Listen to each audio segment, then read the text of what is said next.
So, Amari Cooper, a guy who's been a Pro Bowler 5 times, is a free agent again.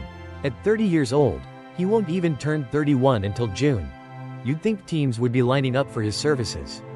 The Washington Commanders, for example, were reportedly interested in him back in 2020 and could still use some receiver depth behind Terry McLaurin and maybe even Deebo Samuel if that trade happens. Cooper in that mix could give Washington a pretty formidable veteran trio. Right?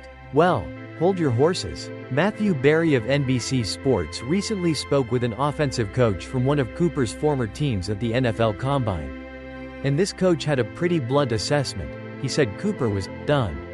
Ouch. Now, you might think that's just one coach with a grudge. But let's look at Cooper's recent situation. After a solid 2023 season with the Browns, he was traded to the Buffalo Bills.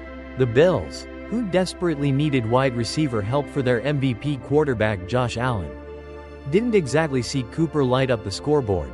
He only had 297 yards in 8 games with them. And now, the Bills have chosen not to retain him, despite their continued need at the position. That definitely raises some eyebrows.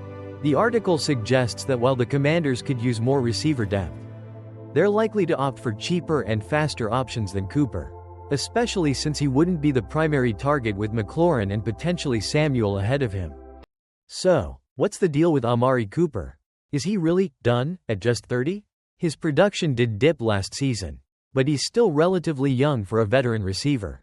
The fact that the Bills, a team in need, didn't keep him is certainly concerning. Maybe that coach saw something that suggests Cooper's best days are behind him.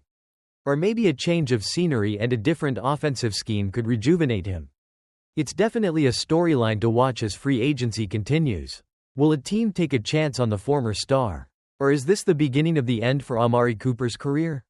Only time will tell.